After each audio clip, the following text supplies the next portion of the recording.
పరువు, ప్రతిష్ట, వంశ గౌరవం ఇవి చూడడానికి చాలా అందమైన పదాలు. ఇప్పుడు నేను త్రాగడం మానేస్తే మన పరువు పెరుగుతుంది, నేను తిరగడం మానేస్తే మన ప్రతిష్ట ఆకాశం అంత ఎత్తుకెదుగుతుంది. అంతేగా డాడీ? కానీ డాడీ, పరువు సంగతి మీరు చూసుకోండి, పరువు సంగతి నేను చూసుకుంటాను. బాబు రాజేష్, ఎన్నాళ్ళు ఇలా ఒంటరివాడిగా ఉంటావు?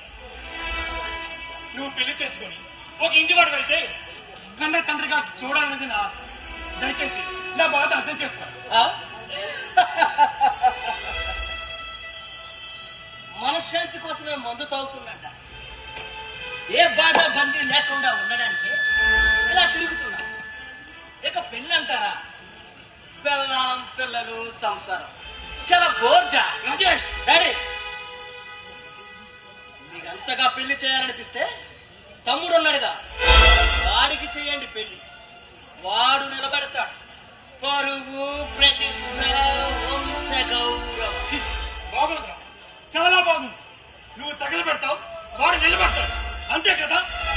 ఇన్నాళ్ళు ఏమొచ్చలేని మన జమీందారు కుటుంబం నీ చేష్టలతో వంట కలిసిపోతుంది.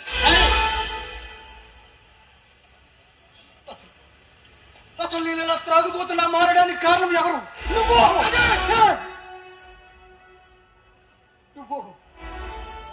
నువ్వు పవిత్రమైన నా ప్రేమలో నిప్పులు పోసి పైచాచిక ఆనందాన్ని పొందుతున్నది నువ్వు.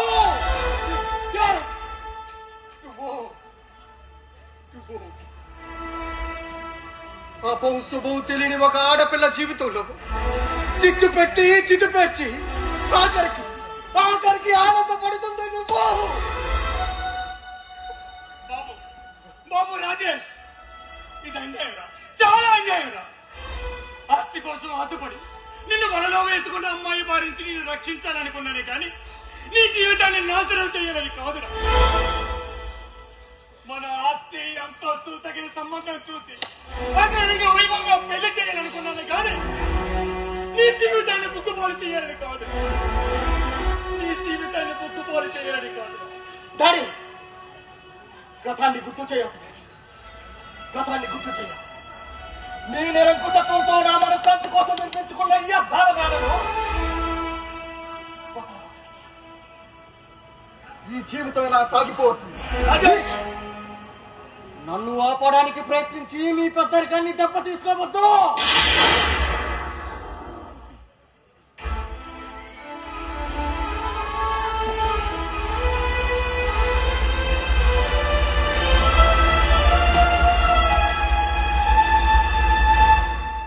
బాబు, బాబు రాజేష్, బాబు రాజేష్.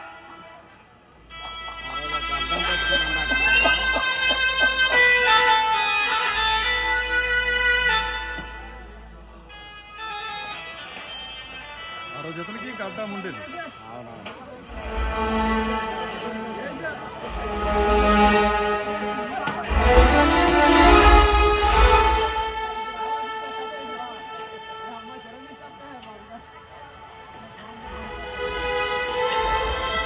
పవిత్రానాయ సాధూనాం వినాశాయ చతుర్భుజం ధర్మ సంస్థాపనార్థాయ సంభవామి యుగే యుగే. ఎవరా నువ్వు? పులి, బొబ్బిలి పులి, ధర్మానికి రాజుని, న్యాయానికి మూర్తిని, అన్యాయాన్ని అణిచివేస్తాను, అవినీతిని తుడిచివేస్తాను. ఏడిచావు. చూడ్డానికి పిక్చర్స్ పెట్టి తప్పించుకొచ్చినా ఉన్నావు. పర్మిషన్ లేకుండా లోపల రావడానికి